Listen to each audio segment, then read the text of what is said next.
بسم اللہ الرحمن الرحیم۔ السلام علیکم ناظرین، پروگرام تو کل بھی اس لیے نہیں کیا کہ بجٹ کی حقار جو ہے اس نے پورے پاکستان کو اپنی ہائی پہ لیا ہوا تھا اور سارے جتنے چینلز تھے وہ بجٹ کے اوپر تباہ آزمائی کر رہے تھے۔ میرے نزدیک ایک بالکل ایک لا یعنی سی بحث تھی، ایک سینس لیس سے تجزیے ہو رہے تھے۔ اس کی ایک وجہ تو یہ ہے کہ آج سے 30-40 سال پہلے جس پاکستان کو میں جانتا ہوں اس کے اندر ہر سال جون میں بجٹ آتا تھا، چاہے ڈکٹیٹرشپ ہوتی تھی چاہے کوئی نام نہاد کی جمہوریتیں تھیں، اور پھر پورے سال کے اندر ان قیمتوں کو برقرار رکھا جاتا تھا۔ شاید ہی کبھی کو مجھے یاد ہو کہ کبھی پھر درمیان میں اسمبلی بیٹھی ہو اور اس نے کسی قیمت میں اضافہ کیا ہو۔ اب ہمارے ہاں قیمتوں کا بڑھنا گھٹنا، ٹیکسز کا لگانا، کسی کا ٹیکس کا واپس لے لینا، یہ ہر ہفتے 10 دن بعد روزمرہ کا معمول بن چکا ہے۔ یہ صرف تحریک انصاف کی حکومت نہیں، جو اس سے پہلی بھی حکومتیں گزری ہیں، دام درم سخنے، وہ بھی اسی ڈھنگ پہ چل پڑی تھی۔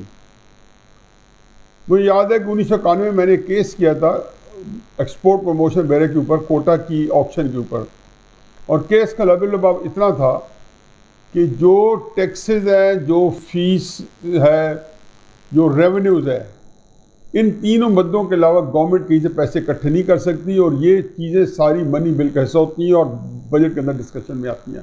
بہرحال کیونکہ میرا ٹاپک نہیں ہے کیونکہ دور نہ نکل جائے، اب وہ صورتحال نہیں رہی۔ اب چاہے پیٹرول کی قیمت ہو، چاہے کموڈیٹیز کی قیمت ہو، چاہے ضروریات استعمال کی چیزیں ہوں، کسی قسم کی کوئی روک ٹوک نہیں ہے۔ کسی وقت بجلی کی قیمت بڑھ جاتی ہے، گیس کی بڑھ جاتی ہے، تو یہ بجٹ جو ہے اس میں کیا ہے؟ اب اس میں بلند بات دعوے تو کیے جائیں گے کہ اتنا پیسہ اکٹھا کر لیں گے ٹیکس میں سے، انکم ٹیکس میں سے، پھر فگرز کو جو ہے بنانا پڑے گا، کچھ IMF کے لیے، کچھ لوگوں کی آنکھوں میں دھول جھونکنے کے لیے، اور یہ نظام چلتا رہے گا۔ لیکن گراؤنڈ ریالٹی یہ ہے کہ جو مجھے جس نے پریشان کیا ہے وہ یہ ہے وزیر خزانہ کا یہ بیان جو انہوں نے بجٹ کے بعد فوراً دیا ہے کہ جی پیٹرول اور بجلی قیمت ابھی تو ہم نہیں بڑھا رہے، لیکن ڈاؤن دا لائن مہینے 1.5 مہینے 2 مہینے بعد ہمیں یہ بڑھانی پڑے گی کیونکہ IMF کا دباؤ ہے۔ پھر IMF کے دباؤ کے بارے میں نے بتا دیا ہے کہ IMF کا دباؤ جو ہے اس کا تعلق امریکی اڈوں کے ساتھ براہ راست ہے۔ اڈے دے دیے تو پیسے کے لیے کوئی اتنی مشکلات نہیں ہوگی، ادھار بھی ملیں گے، سعودی عرب کا ڈیفرڈ پیمنٹ پہ پیٹرول بھی ملے گا اور بہت کچھ ہوگا، اور ان کی منشا کے مطابق نظام چلتا رہے گا اندر بھی اور باہر بھی۔ اگر نہ دیے تو مشکلات ہی مشکلات ہیں۔ بہرحال میرا موضوع آج کا مختلف ہے، سیاست سے ہٹ کے ہے، اور یہ ایک بڑا ہی معاشرتی تعلیمی معاملہ ہے، اور یہ پاکستان کا اصل میں جس کو کہنا چاہیے اس قوم کا بٹھا بٹھانے میں اور اس قوم کا ستیہ ناش کرنے میں اس ایک واحد چیز ہے جو ذمہ دار ہے۔ جب پاکستان بنا تھا تو کوئی کسی قسم کا کنفیوژن نہیں تھا کہ اس کی قومی زبان اردو ہوگی، اور پھر ہمیں بڑا مشہور واقعہ پتہ ہے کہ جب قائد اعظم رحمۃ اللہ علیہ پاکستان بننے کے 4-5 مہینے بعد جنوری 1948 میں ڈھاکہ تشریف لے گئے، تو وہاں پہ اس وقت بھی ہندوستان کے چند چھوڑے ایجنٹ اور وہاں کے مقامی ہندوؤں کو اکسا کے اور نعرہ لگوایا گیا بنگالی بنگالی۔ تو قائد اعظم رحمۃ اللہ علیہ نے جب اندر جا کے ڈھاکہ یونیورسٹی میں ہال میں پہنچے تو وہاں بتایا اور اعلان کیا کہ پاکستان کی قومی زبان صرف اور صرف اردو ہے۔ اس سے بھی دلچسپ بات، مسلمانوں سے جب ایک سروے کرایا گیا زبان کے اوپر تو قائد اعظم نے مسلمانوں سے اپیل کی کہ آپ اپنی زبان اردو لکھیں۔ چنانچہ انگریز کے وقت میں جب ایک ریفرنڈم کے طور پہ سروے ہوا اور ایک ان کی رائے لی گئی تو تقریباً 99% مسلمانوں نے بنگال کے تھے یا وہ ساؤتھ انڈیا کے تھے یا UP کے تھے یا پنجاب کے تھے یا KP کے تھے یا سندھ سے تھے، سب نے اپنی زبان اردو لکھائی تھی۔ لیکن جب آگے چلی تو آج اس ملک میں ہماری قومی زبان کون سی ہے اس کے بارے میں کچھ علم نہیں۔ میں ویب سائٹ کھولی گورنمنٹ آف پاکستان کی تعلیمی نظام کے اوپر، تو بتایا گیا کہ جی فیڈرل منسٹر کا نام ہے شفقت محمود. آگے لکھا گیا کہ آپ کی جو پرائمری لینگویج کون سی ہے، لکھو انگلش اینڈ اردو. مجھے حیرت ہوتی ہے کہ یہ انگلش ہماری پرائمری لینگویج کیسے بن گئی اور کیسے ہمارا ایک حصہ بن گئی پورے نظام کا. اب اس میں دو باتیں اور انکارپوریٹ کرتے جائیں. ایک یہ ہے کہ 73 آئین کا آرٹیکل 251، اس کے اندر بڑی صراحت کے ساتھ ایک ہی بات کی گئی تھی کہ 15 سال کے اندر پاکستان میں اردو کو لیٹر اسپرٹ میں 100% نافذ کر دیا جائے گا اور انگریزی کو ریپلیس کر دیا جائے گا. یہاں تک تو بات آئین کی ہو گئی. اس سے آگے کہ اس کو کسی نافذ کیا کرنا تھا، کبھی کوشش بھی کی تو نیم دلی کے ساتھ ہاف ہارٹیڈلی مختلف حکومتوں میں کی، اس سے زیادہ خرابی زیادہ ہوئی. لیکن دلچسپ بات یہ ہے کہ 2013 یا 2014 میں افتخار چودھری صاحب کے ریٹائر ہونے کے بعد جواد ایس خواجہ صاحب چیف جسٹس جب سپریم کورٹ کے بنے تو انہوں نے یہ ٹیک اپ کیا آرٹیکل 259 جو آئین کا ہے، اور انہوں نے پھر اس کے بعد فیصلہ دیا کہ 4 مہینے کے اندر پورے پاکستان میں اردو نافذ کر دی جائے. اب اردو نافذ کرنے کا مطلب یہ تھا کہ آپ کے جو کمپٹیشن کے ایگزام ہیں اردو میں ہوں گے، آپ کے جو فوج کے اندر جو سلیکشن ہے اردو میں ہوگی، آپ کی جو عدالت کے اندر جو وکیلوں کی بحث ہے اردو میں ہوگی، فیصلے جو اردو میں لکھے جائیں گے. انہوں نے یہ فیصلہ اردو میں لکھا. جواد ایس خواجہ صاحب کی تعلیم شروع سے ہی ایسی ہے کہ ان کو اردو خود نہیں لکھنی آتی، لیکن وہ اپنی ساری سپریم کورٹ کے فیصلے اردو میں لکھتے تھے یا کسی کو ڈکٹیٹ کروا کے لکھوایا کرتے تھے، کیونکہ ان کی تعلیم پہلے انگریزی نظام میں ہوئی، پھر وہ باہر چلے گئے اور وہاں سے جا کے آکسفورڈ وغیرہ سے جب تعلیم حاصل کر کے باہر سے آئے تو ان کو اردو سے کرنا ان کے لیے بڑا مشکل تھا. لیکن انہوں نے یہ جھنڈا اٹھایا. اللہ تعالیٰ جس سے جو کام لے لے. اب اس کے بعد ہونا تو یہ چاہیے تھا حکومت منوان سپریم کورٹ کا فیصلہ اور آئین کی عزت اور توقیر کی خاطر آرٹیکل 251 کے تحت اردو کو نافذ کر دیتی. حکومت نے اس پہ کان نہیں دھرے اور مختلف منہ شگافیوں کے ساتھ اور ڈھونگلوں سے مٹی جھاڑنے کے ساتھ ایسے لگتا ہے نہ آئین کے اندر یہ حصہ آج اور نہ یہ پتہ چلتا ہے کہ سپریم کورٹ کو ڈیسیژن نہیں پڑا ہے، نہ سپریم کورٹ کو یہ خیال ہے کہ ہم نے ایک فیصلہ کیا ہوا ہے اور اس میں کانٹیمپٹ آف کورٹ لگتی ہے اور حکومتوں پہ جنہوں نے اس کو نافذ نہیں کیا. اب یہاں پہ یہ بات سارا بیک گراؤنڈ بتانے کا مطلب یہ تھا کہ آج پاکستان کے اندر 2 نظام قائم ہیں. کہنے کو تو 3 کہتے ہیں مدرسوں کا بھی، لیکن مدرسوں کو میں نہیں جو ہے اس میں ابھی انکارپوریٹ کر رہا. لیکن اصل جو ہمارے ہاں نظام تعلیم تھا وہ 2 حصوں میں تھا، ایک انگریزی اور ایک اردو. اب تھوڑا سا اور ایک اور اس کو ٹاپک کو پھیلا لیں. میری تعلیم کا کچھ حصہ امریکہ سے میں نے لیا اور پھر اس کے بعد الحمدللہ میں نے پوری دنیا گھومی ہے. کوریا کہہ لیں، جاپان کہہ لیں، میں آپ دنیا کسی ملک کا نام لے لیں، فار ایسٹ میں چین کہہ لیں، تائیوان کہہ لیں، مڈل ایسٹرن کنٹریز کہہ لیں، موراکو کہہ لیں، آپ یورپ کہہ لیں، اسپین سے لے کے ہالینڈ سے لے کے آپ جرمنی، فرانس، اٹلی، سوئٹزرلینڈ، امریکہ، کینیڈا، میں ساری دنیا گھوما ہوں. پھر مجھے ہر جگہ پہ ایک نظام میں دلچسپی ہوئی ہے. امریکہ میں، سعودی عربیہ میں تو میں کچھ عرصہ رہ کے بھی آیا ہوں. میں نے ایک ملک نہیں دیکھا پوری دنیا میں جس کی تعلیم کسی غیر ملکی زبان میں ہو رہی ہو. پہلی بات، ایک ملک میں نہیں دیکھا کہ جہاں پہ اسپین کے اندر ہے تو اسپینش میں ہو رہی ہے، چند کلومیٹر بعد اٹلی میں داخل ہو جائے تو اٹیلین لینگویج ہے، اور دونوں لینگویجز ایک دوسرے کو سمجھ نہیں سکتے.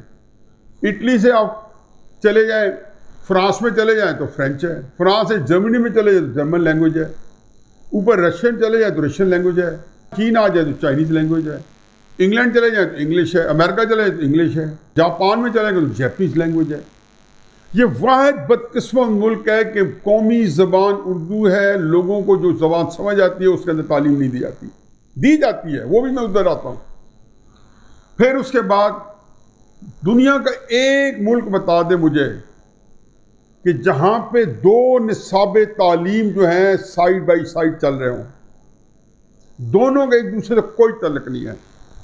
میں تصور نہیں کر سکتا ہوں کہ امریکہ میں یا چائنا میں کہ وہاں 2 نصاب تعلیم ہو اور 2 طرح کے اسکول ہوں. اور ہمارے ایک آرٹیکل 225A ہے آرٹیکل آئین کا، جس کے اندر یہ بتایا گیا ہے کہ آپ نے بچوں کو فری ایجوکیشن دینی ہے اور کوالٹی ایجوکیشن دینی ہے اور ان کو ہر طریقے سے اس میں ایکول اپرچونٹیز دینی ہے. اب جب یہ دو نظام بنتے ہیں تو اس میں قباحت کیا آتی ہے کہ ایک نظام ہے جس کو ہم کہتے ہیں جو کیمبرج سسٹم ہے او لیول اے لیول، اور ایک نظام ہے جس کو ہم بورڈ سسٹم کہتے ہیں جس میں میٹرک اور انٹرمیڈیٹ ہے. میرے پاس میں نے 2013-2014 میں اس پہ بہت آرٹیکلس لکھے اخبار میں. میں نے پوری مہم چلانے کی کوشش کی. مجھے لگتا تھا کہ پاکستان ہمارے ہاتھ سے نکلتا جا رہا ہے. مجھے 20-25-30 سال پہلے میں نے یہ ڈرم بیٹنگ کی تھی کہ اس ملک کے اندر جو بہت بڑی میجورٹی ہے اس کو ہم نے اجنبی بنا کے رکھ دیا ہے. وہ letter spirit they don't belong to Pakistan, وہ پاکستان کے اندر ایلینز ہیں، اجنبی ہیں، وہ لگتے ہیں کسی اور سیارے کی مخلوق ہیں. اور وہ اتنی بڑی تعداد ہے کہ آپ اس سے اندازہ لگائیں کہ آپ کو اس سے سمجھ آ جائے گی کہ 2014 میں جب میں نے فگرز نکالی تو میٹرک کے اندر کچھ 23 سے 24 لاکھ اسٹوڈنٹ اس وقت میٹرک میں جاتے تھے اور تقریباً 60-65 ہزار طالب علم او لیول میں تھے. اسی طریقے سے کچھ 20 لاکھ کے قریب انٹرمیڈیٹ کے اسٹوڈنٹس ہیں یا 19 لاکھ کے قریب اور 35 ہزار کے قریب اے لیول کے تھے. آج او لیول کے اسٹوڈنٹس ہیں وہ 1,62,000 میں پہنچ چکے ہیں اور اے لیول کے اسٹوڈنٹ جو ہیں وہ تقریباً 85-90 ہزار کے قریب پہنچ چکے ہیں. یعنی کہ ہر سال 7-8% ان کی انکریز ہو رہی ہے.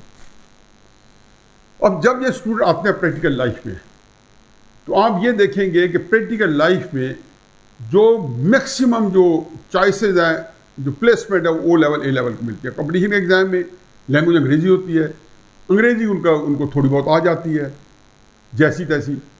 اردو والے جو ہیں چاہے وہ کتنے ذہین فہتین ہوں، کتنے میتھمیٹکس میں اور فزکس میں اور کیمسٹری میں اور ہسٹری میں اور ہر چیز میں وہ جینیس ہوں، لیکن ایکسپریس کرنے کے لیے انگریزی زبان چاہیے، وہ نہیں کر سکتے تو وہ خود میں پیچھے چلے جاتے ہیں. ایک اور مثال بھی دے دوں، اس ملک کے اندر آپ اکثر دیکھتے ہوں گے کہ چپڑاسی کی یا پولیس کے سپاہیوں کی بھرتی ہو رہی ہے تو پتہ چلتا ہے جی 500 چپڑاسی کی پوزیشن پنجاب گورنمنٹ نے نکالی ہے اور کوئی 20,000 اپلیکیشنز آئی ہیں.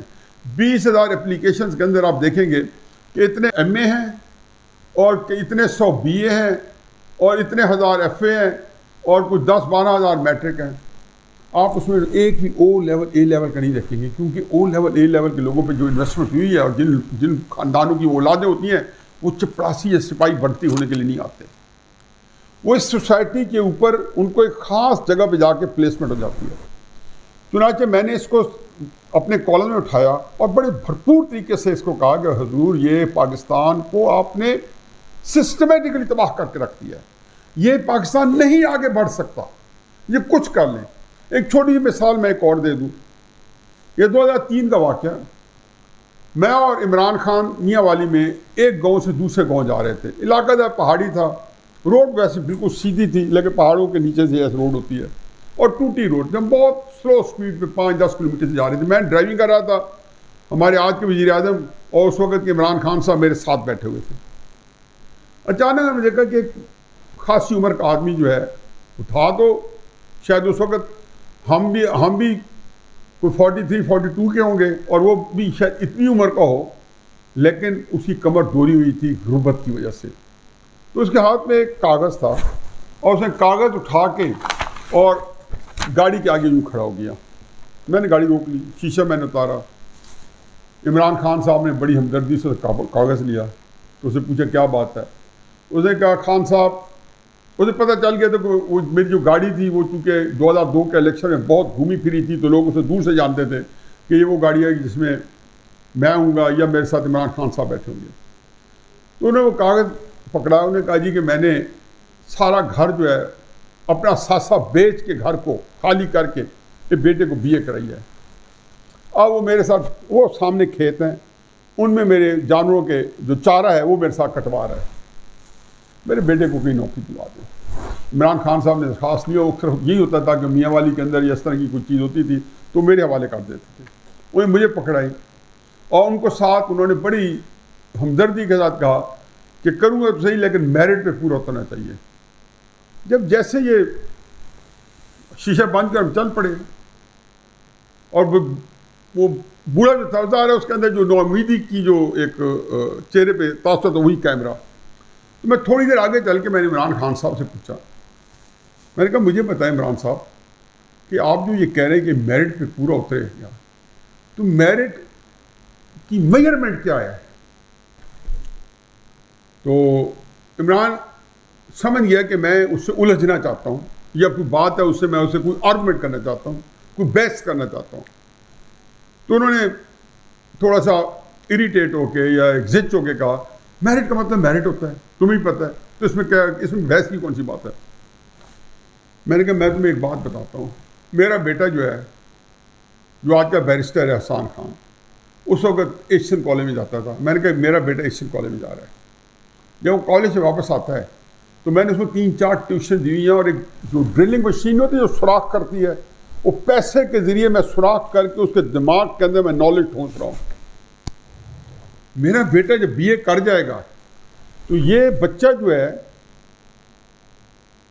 یہ میرے بیٹے کا مقابلہ کرے گا. یہ کیوں نہیں کرے گا, کر سکتا, کیونکہ اس کو یہ بدقسمت آدمی واقع ہے, یہ غریب گھر میں پیدا ہوا ہے, اور اس کی وجہ سے اس کو وہ تعلیم نہیں مل سکی جو میرے پیسے نے خرید لیا میرے بیٹے کے لیے. تو اس بندے کو میرے بیٹے سے کے ساتھ کمپیٹ کروانا, مجھے بتائیں کہ یہ نظام جو ظلم کا نظام ہے جس کا ہم رونا روتے ہیں, اس کے ساتھ ہم چل پائیں گے؟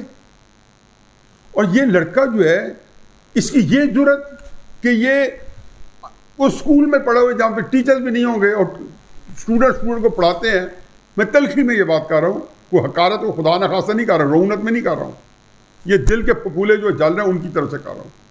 میں نے کہا میرے بیٹے کے ساتھ آگے کرے گا جس کے لیے میں نے اتنی خون پسینے کمائی کی ہے. اور پھر یہ جو O لیول A لیول کے بچے ہیں, ان کی تاریخ پڑھے, ان میں اکثریت آپ دیکھیں گے کہ یہ سرکاری افسروں کے بچے ہیں, اور ان کی تنخواہیں دیکھ لو, ان کے خرچے دیکھ لو, تو ایک بچے کی خرچ جو ہے, جو اسکول کی فیس ہے اور جو ٹیوشنز ہیں, وہ تنخواہوں سے پورا نہیں ہوتا. تو اللہ کے فضل و کرم سے, حاذا من فضل ربی, رشوت کا بازار گرم ہے. یہ پاپا جون پیزا جو آتے ہیں, جرنیلوں کو شوق ہوتا ہے بڑے بڑے, اور سرکاری افسروں کو بڑے بڑے. تو میں نے یہ ساری باتیں اپنے کالم میں بھی لکھی, یہ مثال بھی لکھی عمران خان صاحب والی, اور میں نے اسے بتایا, میں نے کہا دیکھیں آپ لوگوں ظلم نہ کریں, ان کو اگر آپ لوگوں نے پلیس کرنا ہے, ان کا کمپٹیشن ان بچوں سے نہ کروائیں جن کو پیسے نے اس مقام پہ پہنچایا, ان کے ٹیلنٹ نے نہیں پہنچایا, ان کی صلاحیتوں نے اس کو یہ مقام نہیں دیا, ان کو خوش قسمت ماحول نے یہ مقام دیا, اور ان کو بدقسمت ماحول نے اس نائٹ پہ پہنچائے. کالم میرا چھپا تو میرے کئی دوستوں کے فون آئے, اور ساروں کی ایک ہی لینگویج تھی. ایک میرے دوست تھے, اس زمانے میں فیڈرل سیکرٹری فائنانس تھے, رانا عبد الواجد صاحب. تو مجھے کہا کہ تمہیں پتہ ہے میں حیدرآباد میں کن اسکول میں پڑھا ہوں؟ میں نے پریمپٹ کیا, میں نے کہا آپ ٹاٹ اسکول کے پڑھے ہوئے ہیں. تو کہتے ہیں یہ آپ کے کالم میں تو یہ لکھا ہوا ہے کہ ہمارا تو کوئی فیوچر نہیں. میں نے کہا حضور یہی ٹھہر جاؤ. 60 اور 70 میں ہائی اسکولوں کا معیار بھی تھوڑا بہتر تھا, تو 2-4 بندے نکلتے تھے, اتنے سے زیادہ نہیں. لیکن مجھے یہ بتاؤ کہ وہ اسکول جس نے آپ کو فیڈرل سیکرٹری کے لیول پہنچایا اتنا اچھا تھا, تو یقین آپ کے بچے وہیں جا رہے ہوں گے. آپ کے بچے کہاں جا رہے ہیں؟ پتہ چلا بچے انگلینڈ پڑھ رہے ہیں, پتہ چلا بچے امریکہ پڑھ رہے ہیں. یہ آپ لوگوں کا اپنا اعتماد ہے اسکولوں پہ اور سرکاری افسروں کا, کہ وہ پھر جس طریقے سے بھی ہو اپنے بچوں کو وہ تعلیم نہیں دلانا چاہتے جس کو حاصل کرتے کرتے وہ خود بال بچ گئے تباہ برباد ہونے سے. انہیں پتہ ہے کہ یہ 100% تباہی ہے. تو یہ جو مضحکہ خیز پروگرام ہے کہ 2 نظام, پہلے تو میں کہتا ہوں کہ دنیا میں ایک ملک بتا دیں جہاں 2 نصاب پڑھائے جاتے ہوں. اور بل مرے خدا کے آپ انگریزی میں پڑھو, نصاب تو ایک کر دو. لیکن نصاب کیسے؟ جب نصاب میں کوئی اسلام کی بات کرتے ہیں تو شفقت محمود صاحب جو ہے, ان کی سیکولر تھنکنگ ہے وہ لرزہ پر اندام ہو جاتی ہے, وہ دھڑام سے گرتی ہے. کیونکہ پاکستان تو ان لوگوں نے بنایا تھا, ان کو کلیئرٹی تھی کہ کیا چاہ رہے تھے پاکستان سے, کہ اس کی توجیہات اور تشریحات یہ ہمیں بتا رہے ہیں, جن کو میں کہتا ہوں کہ جن تعلیم ہونے کے باوجود انہوں نے اپنے آپ کو جاہل رکھنے اس لیے پسند کیا ہے کہ ان کے مفادات میں تھا. اس کے بعد آپ مجھے اس سے کوئی غرض نہیں کہ آپ انگریزی میں دیتے ہیں, اردو میں دیتے ہیں. آپ نے پاکستان کا باجا بجا دیا. پاکستان کی قومی زبان جس کو 1973 کا آئین, جس کو چاروں صوبوں نے کانسنسس ڈاکومنٹ کے طور پہ ہمارے سامنے لے کے آئے تھے. اس طرح کا اب قومی زبان کے طور پہ آپ چاروں صوبے نافذ کر کے دکھا دیں. یہ ہے آپ کو 1973 سے لے کے 2021 تک کا سفر. آپ اسکولوں کے اندر اردو نافذ کرا کے دکھا دیں. بلوچستان میں جا کے اور سندھ کے انٹیریئر میں جا کے اور کے پی میں جا کے جنہوں نے جن کی اسمبلیز نے 1974 میں قراردادیں پاس کی تھی کے پی کی اسمبلی نے بھی اور بلوچستان اسمبلی نے بھی کہ ہماری زبان اردو ہے اور ہمارا نظام تعلیم اردو ہونا چاہیے. آج کر کے دکھا دیں. پورا ملک جو ہے اس کا باجا بچ چکا ہے. اور پھر اردو ختم ہوئی، قوم ختم ہوئی، قوم نہ بن سکی. اب تو اتنے جو ہے نا دلائل آ جاتے ہیں اردو کے مقابلے میں کہ ہم خود کنونس ہو جاتے ہیں کہ یار کہیں اور جائے اب امان استعمال کی جائے اور ہم اس ملک کو انگریزی کا ملک بنا لیں کہ شہباز شریف صاحب آئے تو پرائمری سے جی انگریزی سے کہو. مجھے آج تک سمجھ نہیں آئی کہ اٹیلین کو کیوں نہیں پتہ چلا، سعودی عرب کو کیوں نہیں پتہ چلا، ایران کو کیوں نہیں پتہ چلا، کوریا کو کیوں نہیں پتہ چلا، چائنا کو کیوں نہیں پتہ چلا، جاپان کو کیوں نہیں پتہ چلا، جرمن کو کیوں نہیں پتہ چلا کہ ترقی کا راز انگریزی میں ہے جہاں ایک حرف انگریزی کا نہیں سمجھا جاتا. اب تو چونکہ چیزیں کمیونیکیشن دو چار آ جاتے ہیں کسی کو، وہ بھی بازاروں کے اندر اور ٹیکسی ڈرائیوروں کے اندر. تو یہ کیا ہم نے کہ اس ملک کے ساتھ جو ہم نے ستیہ ناش کیا، جو میرا آج کا ویلاگ کا لب لباب یہ ہے کہ ہم نے یہاں پہ 22 کروڑ لوگوں میں سے 97-98% لوگوں کا قتل عام کر دیا ہے. ہم نے میٹرک اور انٹرمیڈیٹ میں ان کو پھنسا کے، ان کو پڑھا کے ان کے مستقبل ہمیں تاریک کر دیا ہے. اور ہم نے اس ملک کا اس کا حصہ بننے سے وہ اب قاصر ہیں اور ان کو زیادہ زیادہ ہم مڈل ایسٹ کی مارکیٹ میں مزدور بنا کے بھیج سکتے ہیں. وگرنہ ہمارے ہاں ایف اے اور بی اے کے بعد جو ایم اے کی ڈگری ہے، آپ جب بھی ان کو ملیں گے تو بظاہر وہ لگیں گے وہ بیچارے کہ وہ پڑھائی سے بہت دور ہیں، کوسوں دور ہیں، وہ پیدل ہیں. اور عمران خان صاحب قومی مجرم اس لیے بہت بڑا ہے. 23 دسمبر 2013 لاہور کے جلسے میں جب طوفانی بارش آئی تھی تو انہیں قوم سے وعدے کیے تھے. پہلا وعدہ جو کیا تھا کہ میں قوم سے سچ بولوں گا، اس کے تو آپ نے نیچر دیکھ لیا. دوسرا یہ تھا کہ میں قوم کو ایک نصاب تعلیم دوں گا. کوئی ہے سیاسی جماعت جو سینہ تان کے کہے کہ ہم اقتدار میں آ گئے تو اس قوم کو ایک نصاب دیں گے، چاہے وہ او لیول کریں یا میٹرک کریں. نصاب تعلیم ایک ہی ہوگا اور ایک ہی طرح کی تعلیم ہوگی اور 11 سال کی میٹرک ہوگی جس طریقے سے 11 سال کا او لیول ہے اور اس کے بعد 2 سال کی انٹرمیڈیٹ ہوگی اور 2 سال کا اے لیول ہوگا. کوئی ہے؟ مجھے یوں لگتا ہے کہ اب یہ بھی اردو اور ایک نصابی تعلیم بھی دوسرا کالا باغ ڈیم بن گیا ہے کہ جب آپ لائیں گے تو صوبے کہیں گے کہ ہماری سلامتی خطرے میں ہے.